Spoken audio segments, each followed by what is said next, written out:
الحمد لله نحمده ونستعينه ونستغفره ونؤمن به ونتوكل عليه ونعوذ بالله من شرور أنفسنا ومن سيئات أعمالنا من يهده الله فلا مضل له ومن يضلله فلا هادي له ونشهد أن لا إله إلا الله وحده لا شريك له ونشهد أن سيدنا ومولانا محمدا عبده ورسوله وصلى الله تبارك وتعالى على خير خلقه محمد وعلى آله وأصحابه وأزواجه وذرياته وأهل بيته أجمعين أما بعد فقد قال الله تبارك وتعالى في القرآن المجيد يا أيها الناس قد جاءتكم موعظة من ربكم وشفاء لما في الصدور وهدى ورحمة للمؤمنين وعن عبد الرحمن بن عوف رضي الله تعالى عنه قال قال رسول الله صلى الله عليه وسلم ثلاثة تحت العرش يوم القيامة القرآن يحاج العباد له ظهر وبطن والأمانة والرحم تنادي الأمن وصلني وصله الله ومن قطعني قطعه الله أو كما قال رسول الله صلى الله عليه وسلم. محترم صدر جلسہ، حضرات علماء کرام اور اس دینی محفل میں موجود قابل قدر ہمارے معزز بزرگوں اور عزیز دوستوں،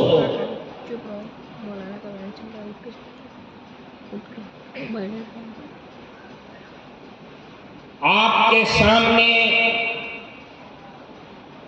مختلف علماء کرام نے بڑی قیمتی باتیں بیان کی ہیں. مزید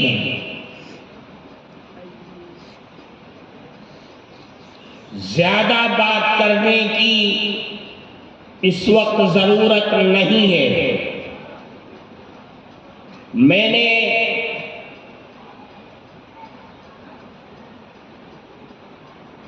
اس جلسے کے عنوان کی مناسبت سے قرآن کی ایک آیت اور جناب رسول اللہ صلی اللہ علیہ وسلم کی ایک حدیث پڑھی ہے. اس حدیث میں اللہ کے نبی جناب رسول اللہ صلی اللہ علیہ وسلم نے ہم سب کو 3 باتوں کی طرف توجہ دلائی ہے. وہ تینوں چیزیں ہماری دنیا اور آخرت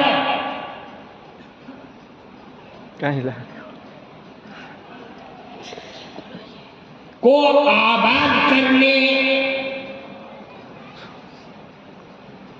اور کامیابی سے ہمکنار کرنے کے لیے بنیاد ہے. اللہ کے نبی جناب رسول اللہ صلی اللہ علیہ وسلم نے فرمایا کہ قیامت کے دن جب ساری آدم کی اولاد جمع ہوگی اور عرش کے میدان میں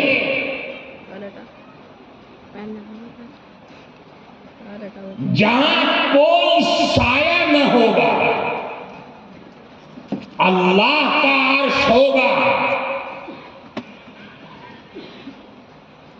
اور اس عرش کے بالکل نیچے 3 چیزیں ہوں گی۔ وہ 3 چیزیں اللہ سے فریاد کریں گی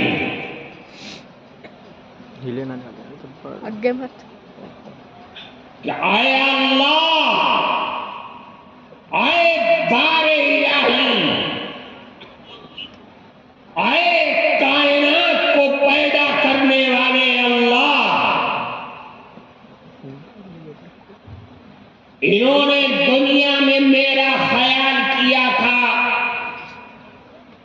اے پروردگار عالم، آج آپ ان کا خیال کیجئے اور ان کو جنت میں جگہ مرحمت بنائیے۔ یا تو یہ فریاد کریں گے، یا دوسرے مرحلے پر یہ کہیں گی، یہ تینوں چیزیں کہ اے اللہ، اس بندے نے جو تیرے دربار میں کھڑا ہوا ہے، اس نے مجھ کو دنیا میں چھوڑا تھا، آج آپ اس سے قطع تعلق کر لیجیے۔ کیا مطلب؟ یہ تینوں چیزیں یا تو انسان کی سفارش کریں گی، یہ انسان کے لیے عذاب جان بن جائے گی۔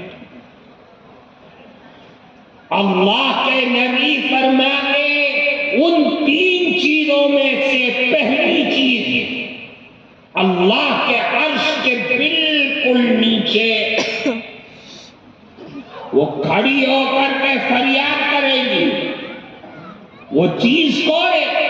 فرمایا القرآن یحاج العباد لہ ظہر و بطن، فرماتے کہ قرآن کھڑا ہو جائے گا عرش کے نیچے، اللہ اس کو شکل دیں گے اللہ اپنی شان کے مطابق۔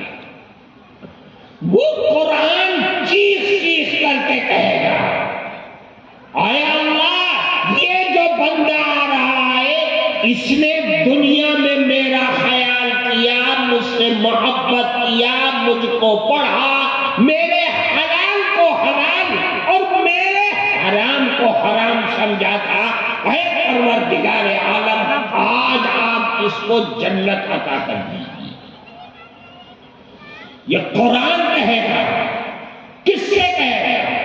اس اللہ سے کہے گا جس اللہ کی زبان سے نکلے ہوئے کلمات کا ایک نمونہ ہے جسے کلام اللہ کہا جاتا ہے۔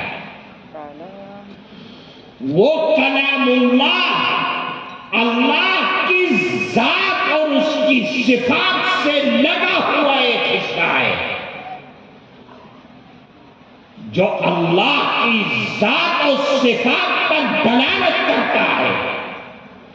وہ اللہ کا کلام اللہ کے دربار میں اپنے بندوں کے بارے میں یا تو سفارش کرے گا یا پھر ان کی شکایت کرے گا۔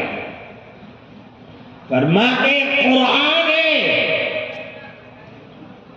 قرآن اللہ کا کلام ہے، اللہ کی کتاب ہے، جس نے دنیا میں اس سے رشتہ مضبوط رکھا، وہی قرآن اس کو قبر میں بھی نجات دلائے گا، وہی آخرت کے میدان میں بھی اس کے لیے سفارش کرے گا۔ اس لیے فرمایا اللہ کے نبی نے کہ قیامت تک آنے والا مسلمان مرد ہو یا عورت، دنیا میں اپنے رشتے کو قرآن سے ایسا مضبوط کر لے، صرف پڑھنا ہی نہیں کہ میں 1 پارہ 2 پارہ میں تلاوت کرتا ہوں بہت اچھی چیز ہے، لیکن قرآن کا مطلب صرف تلاوت کرنا یا قرآن کی آیات اور سورتوں کا حفظ کر لینا ہی نہیں ہے۔ خوب اچھی طریقے سے سمجھ لیجیے، آج ہر مسلمان قرآن کے پڑھنے کو اور قرآن کے حفظ کرنے کو اپنے لیے دنیا اور آخرت کا سب سے بڑا سرمایہ سمجھتا ہے، یقیناً ہے، لیکن قرآن کی آیات کا حفظ کر لینا، قرآن کا حق ادا کر لینا نہیں ہے۔ قرآن آیات اور سورتوں کا نام ہی نہیں ہے، بلکہ علماء نے لکھا ہے القرآن هو النظم والمعنى جميعا۔ قرآن تو نام ہے، قرآن کی آیات اور اس کے معنی اور اس کی تفسیر اور اس کے ترجموں اور اس کے مطلب کو جان لینے کا نام۔ جس طرح قرآن کی آیات منزل من السماء ہے، قرآن کے مطالب اور اس کے ترجمے اور اس کے معنی اور اس کی تشریح یہ سب منزل من السماء ہے۔ اس لیے فرمایا کہ قرآن نام ہے، آیات اور معنی دونوں کے جان لینے کا نام ہے۔ اس لیے وہ لوگ کہ جو قرآن کے حفظ کر لینے کو اپنے لیے سب سے بڑی اور آخری سعادت سمجھتے ہیں، سعادت ہے، لیکن قرآن کا حق جب ادا ہوگا، جب آپ قرآن کو کے آیات اور اس کے ترجموں کو سمجھنے والے بن جائیں گے۔ کیوں؟ اس لیے کہ قرآن کس کو حلال کہہ رہا ہے، کس کو حرام کہہ رہا ہے، جب ہم نے یہ نہ سمجھا تو پھر ہم اللہ کے حکم کو، اس کے اوامر کو، اس کے نواہی کو، کس چیز کا اللہ حکم کرتا ہے ہم تو جانتے نہیں، ہم عربی نہ سمجھتے ہیں نہ جانتے ہیں۔ ہم نے قرآن اتنی بھی عربی نہ سیکھی کہ قرآن کے ترجمے کو اور اس کے مطلب کو سمجھ لے، ہم نے تو اپنی زندگی کو برباد ہی کر دیا۔ اس لیے فرمایا قرآن سے رشتے کو مضبوط کرنا یہ بنیاد ہے۔ قرآن اللہ کی عظیم الشان کتاب ہے۔ اللہ کے نبی نے فرمایا الا انها ستكون فتنہ، اے لوگوں آگاہ ہو جاؤ، ان قریب فتنے آئیں گے، مسائل اور الجھنیں اور پریشانیاں آئیں گی۔ صحابہ کرام رضوان اللہ علیہم اجمعین نے رسول اللہ سے دریافت کیا، فرمایا من مخرج منہا یا رسول اللہ، ان فتنوں سے نکلنے کا راستہ کیا ہوگا، اس کا علاج کو بتلا دیجئے۔ اللہ کے نبی نے فرمایا کہ علاج صرف ایک ہے، فرمایا قال کتاب اللہ، اللہ کی کتاب ہے، اللہ کی کتاب کو مضبوطی کے ساتھ پکڑ لو، اس کو اپنا امام بنا لو، اس لیے کہ وہ ہماری زندگی کے لیے راہبر ہے، ہمارے لیے نور ہدایت ہے۔ اللہ کے نبی نے فرمایا هو حبل اللہ، قرآن ہے کیا چیز؟ وہ تو اللہ کی رسی ہے، اللہ کی رسی ہے۔ کیا مطلب؟ وَاعْتَصِمُوا بِحَبْلِ اللَّهِ جَمِيعًا، قرآن کہتا ہے اس رسی کو مضبوطی کے ساتھ پکڑو، اللہ کی رسی ہے۔ پھر کیا؟ وہ شفاء النافع، یہ قرآن تو جسمانی اور روحانی تمام بیماریوں کے لیے شفا ہے۔ اللہ کا کلام میں وہ طاقت ہے کہ تمہاری جسمانی اور روحانی تمام بیماریوں کو شفا اگر کوئی دے سکتا ہے تو وہ اللہ کی کتاب ہے، اللہ کی کتاب کو پڑھنا ہے۔ اور کیا ہے؟ قرآن کی تاثیر ہے عصمت لمن تمسک بہ ونجات لمن تبعہ۔ قرآن کی شان یہ ہے کہ جس نے اس کو پکڑ لیا، قرآن اس کو چاروں طرف سے اس کی حفاظت کرتا ہے، اس کے لیے ڈھال بن جاتا ہے، اس کے ایمان کو برباد ہونے نہیں دیتا، اس کے عقیدے کو خراب نہیں ہونے دیتا، اس کے دین کو برباد ہونے نہیں دیتا ہے۔ قرآن انسان کا جو سب سے بڑا دشمن ہے شیطان، اس شیطان سے اس کے لیے محافظ بن جاتا ہے قرآن۔ یہ اللہ کے نبی کا فرمان ہے۔ قرآن کی خاصیت کیا ہے؟ فرماتے کہ قرآن کی خاصیت یہ ہے کہ دل کے اندر جو ٹیڑھا پن پیدا ہوتا ہے شیطان کے وسوسوں سے، اس ٹیڑھے پن کو قرآن دور کر دیتا ہے۔ قرآن کی خاصیت ہے کیا ہے؟ وَلَا تَنْقَضِي عَجَائِبُ، قرآن کے عجائب اور قرآن کے تمام وہ چیزیں جو اللہ نے اس کے اندر چھپا کر کے رکھی ہیں، قرآن کے خزانے، قرآن کے اسرار و رموز کبھی ختم ہو ہی نہیں سکتے۔ دنیا میں جب سے قرآن آیا ہے، عربی میں، فارسی میں، اردو، دنیا کے ہر زبان میں ہر عالم نے تفسیر لکھی ہے، لیکن کوئی یہ نہیں کہہ سکتا کہ قرآن کی تفسیر آج میں نے لکھ لیا، اب دنیا میں کوئی اس سے آگے بڑھ کر کے نہیں لکھ سکتا۔ قرآن جو پڑھتا ہے، قرآن جو دیکھتا ہے، قرآن کے اندر جتنا غوطہ لگاتا ہے، قرآن کے اسرار و رموز نکل کر کے سامنے آتے ہیں۔ پھر فرمایا قرآن کی خاصیت کیا ہے؟ وَلَا يَخْلَقُ كَثْرَةَ الرَّدِّ، کبھی قرآن پڑھنے سے، بار بار پڑھنے سے اس کے اندر پرانا پن نہیں آتا ہے۔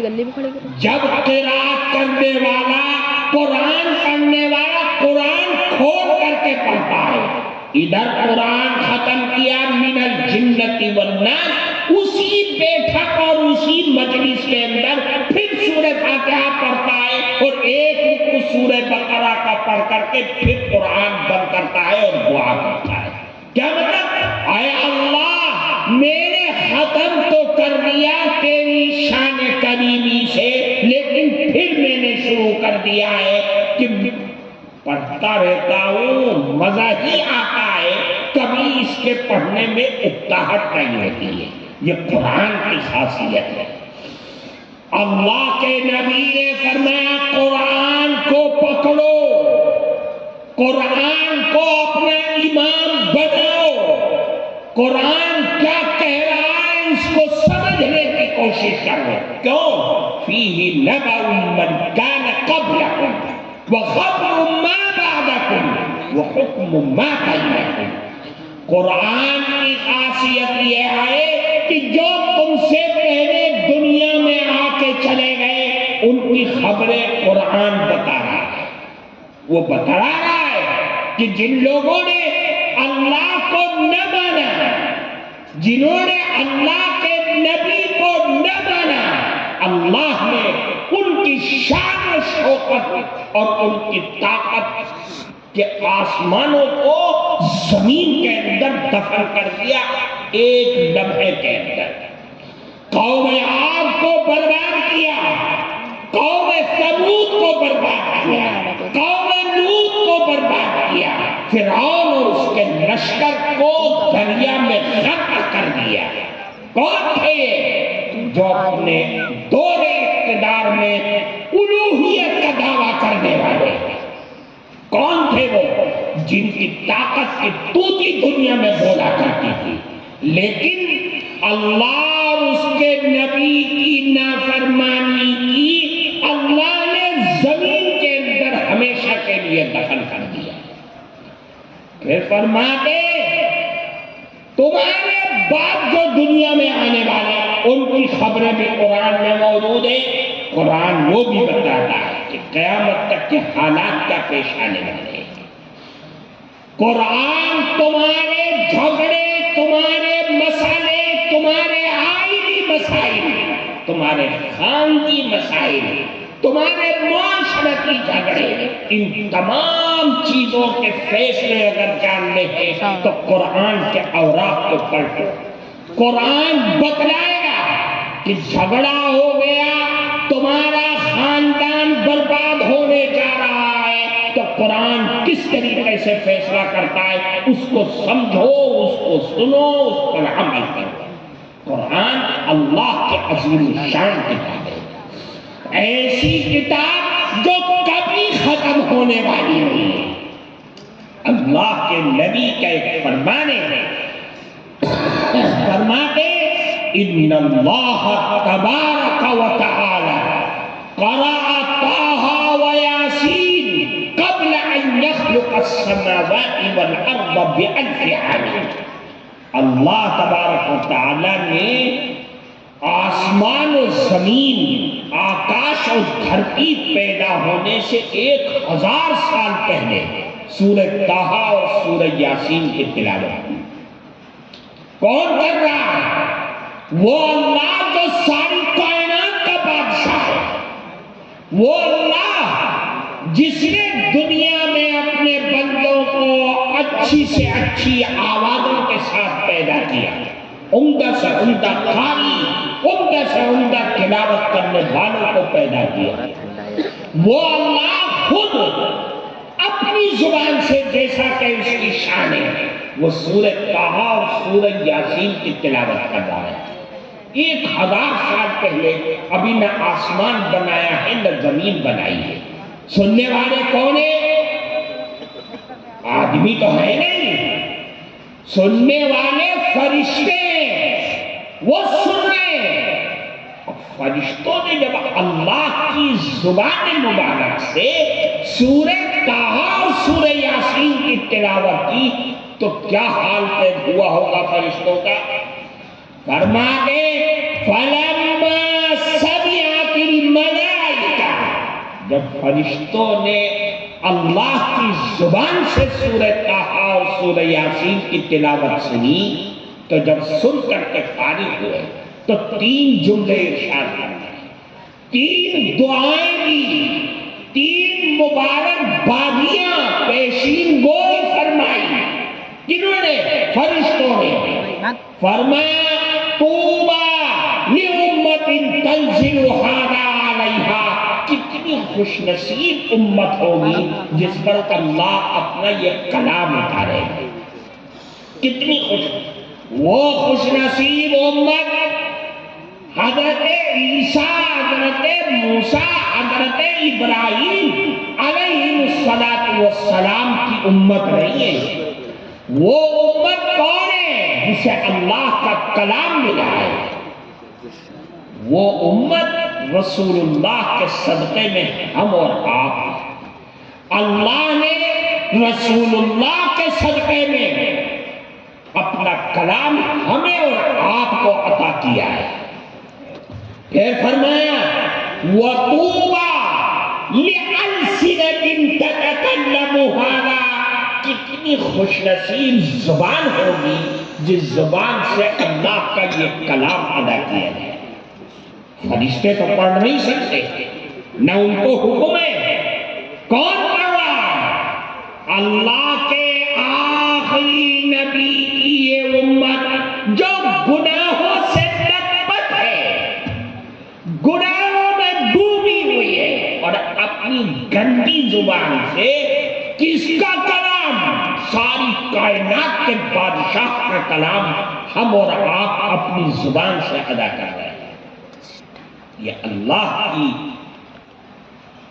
کا دیا ہوا ایک تحفہ ہے. یہ قرآن کا اعزاز ہے، قرآن کا اعجاز ہے کہ اللہ نے یہ کلام ہماری زبان سے اللہ نے ادا کروا رہا ہے. ہمارا بچہ، ہماری بچیاں، ہمارے جوان، ہمارے بوڑھے، گاؤں کے، دیہات کے، جھوپڑی میں رہنے والے، ٹھیلا چلانے والے قرآن پڑھ رہے، معلوم ہوتا ہے کہ قرآن انہی کے اوپر اترا ہے۔ قرآن اللہ کا یہ انعام، فرشتوں کی ان دعاؤں کے صدقے میں اللہ نے رسول اللہ کے وجود باوجود کے صدقے میں اللہ نے ہمیں عطا فرمایا۔ پھر فرمایا تیسری دعا دی، خوش نصیبی کا اظہار فرمایا، فرمایا وَطُوبَى لِأَجْوَافٍ تَحْمِلُ هَذَا، کتنے خوش نصیب دل ہوگے جس دل میں اللہ کا یہ کلام رکھا ہو۔ فرشتوں کو تو وہ دل نہیں ملا، وہ دل ملا کس کو؟ رسول اللہ کی اس امت کو عطا کیا کہ ہمارا بچہ، ہماری بچیاں، ہمارے جوان، ہمارے اپنے دل میں اللہ کا کلام 6666 آیتیں لیے گھوم رہے ہیں اور یہ اعلان کر رہے ہیں کہ سنو قرآن کے دشمنوں، سنو رسول اللہ کی اس امت کے دشمن، 7 سمندر پار بیٹھے ہوئے بددماغوں، سن لو، جلا دو سارے قرآن کے نسخے جلا دو، ساری لائبریریوں سے ختم کر دو، لیکن رسول اللہ کی اس امت کے بچوں اور بچیوں میں جو قرآن کی آیات رکھی ہوئی ہیں انہیں کیسے جلاؤ؟ کون ہے جو ان کے سینے سے نکال کر کے ختم کر دے؟ قرآن کہہ رہا ہے اِنَّا نَحْنُ نَزَّلْنَا الذِّكْرَ وَإِنَّا لَهُ لَحَافِظُونَ، ہم نے قرآن اتارا ہے اور ہم ہی اس کی حفاظت کریں گے۔ ان بچوں کے سینے میں رکھ کر کے قرآن کی حفاظت کریں گے۔ کوئی پڑھ کے تو دیکھے تراویح میں، نمازوں میں قرآن کی ایک آیت چھوڑ کے تو حافظ جی آگے بڑھ کے دیکھے، یہ بچے ٹوک دیں گے، یہ جوان ٹوکیں گے، کہاں آ رہا؟ یہ قرآن اس طرح نہیں ہے، اس طرح ہے، تو نے قرآن کی آیات کو چھوڑ دیا۔ میرے بھائی، اللہ کا یہ انعام ہے قرآن، قرآن اللہ کا انعام ہے دنیا میں بھی۔ قرآن سے رشتہ جوڑو گے، تمہارے گھروں میں، کاروبار میں، زندگیوں میں خیر اور برکتیں پیدا ہوگی۔ قرآن ایسی عظیم الشان کتاب ہے جس کو پڑھنا تو ثواب ہے، اس کو دیکھنا بھی ثواب ہے، اس کو چھونا بھی ثواب ہے، اس کو گھر کے اندر سجا کر کے رکھنا بھی ثواب اور عبادت کا کام ہے۔ ایسی عظیم الشان کتاب ہے۔ اور یاد رکھو قرآن کہاں کہاں ساتھ دیتی ہے، ذرا تصور کیجیے، ہر آدمی، ہر مسلمان جانتا ہے کہ قبر میں ہمیں لٹایا دیا جائے گا، دفن کر دیا جائے گا، تو دفن کر کے آدمی چلیں گے کہ فرشتے آ جائیں گے اٹھا دیں گے؟ ہاں بول، 3 سوال ہوں گے، ہر آدمی جانتا ہے۔ تمہارا دین کیا ہے؟ دینی الاسلام، تو اسلام کا ماننے والا ہے۔ تمہارا رب کون ہے؟ ربی اللہ، میرا رب تو اللہ ہے۔ تیسرا سوال بڑا کٹھن ہے، بہت کٹھن سوال ہے، ہم اور آپ نہیں سمجھتے، لیکن سوال بڑا کٹھن ہے، اور اس کا جواب دینے پر فرشتوں کو اتنی حیرت ہوتی ہے، اتنی حیرت تصور نہیں کر سکتے۔ تیسرا سوال ہوگا من هذا الرجل، کون ہے یہ آدمی؟ تصویر پیش کی جائے گی. بعض روایات میں آتا ہے اس کی قبر سے لے کر روضہ اطہر تک تمام پردوں کو ختم کر دیا جائے. کون ہے یہ آدمی؟ اللہ کے بندو کیسا کیسا سوال کر رہے ہو؟ یہ تو میرے نبی جناب رسول اللہ صلی اللہ علیہ وسلم ہے. تو فرشتے حیران رہ جائیں گے، کہیں گے پلٹ کر کے سوال کریں، ارے اللہ کے بندے تو نے ان کو کیسے پہچان دیا؟ تو نے نہ زندگی پائی، نہ زمانہ پایا، نہ تصویر کبھی دیکھی. تو کہاں پیدا ہوا لوٹا میں؟ یہ تو 1400 سال پہلے مکہ مکرمہ میں پیدا ہوئے، مدینے میں ان کا انتقال ہو گیا، وہاں دفن ہے. تو نے آج ان کو کیسے پہچان لیا؟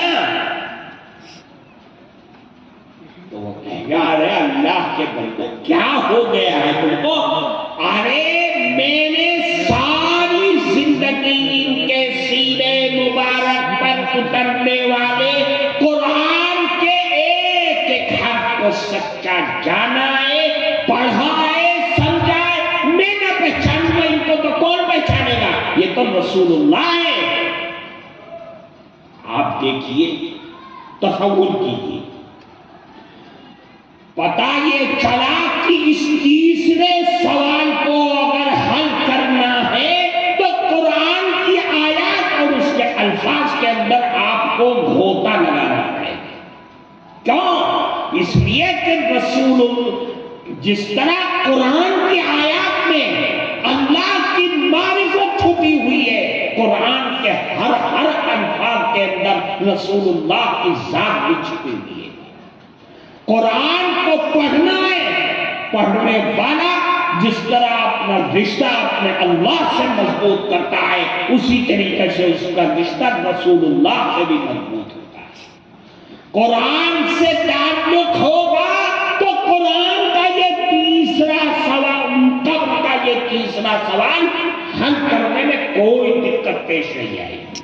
اس لیے فرمایا کہ قرآن سے اپنے رشتے کو مضبوط کرو. قرآن دنیا میں، پھر اور آگے چلیے، حشر کا میدان لگا ہوا ہے. اللہ کے نبی فرماتے یجیء صاحب القرآن، قرآن والا آئے گا، قرآن کا حافظ، قرآن کا پڑھنے والا اللہ کے دربار میں آئے گا. کیا ہوگا؟ قرآن کہے گا کہ آئے اللہ یا رب حلی، اے میرے اللہ اس کو تاج پہنا ہے. کون کہہ رہا ہے؟ قرآن کہہ رہا ہے. کس سے کہہ رہا ہے؟ اس اللہ سے کہہ رہا ہے جو ساری کائنات کا مالک ہے، روز جزا کا مالک ہے. لمن الملک اليوم للہ الواحد القہار. آج تو بادشاہت صرف اللہ کی ہوگی اور کسی کی نہیں ہوگی. پتہ ہے قرآن کہے گا یا رب حلی، تو اللہ کے نبی فرماتے ہیں فَيُلْبَسُ تَاجُ الْكَرَامَةِ، اللہ کی طرف سے اسے قرآن کی سفارش کی بنیاد پر اس کے سر پر تاج پہنا دیا جائے. ابھی قرآن کو سکون نہیں دیا، بے چین ہے،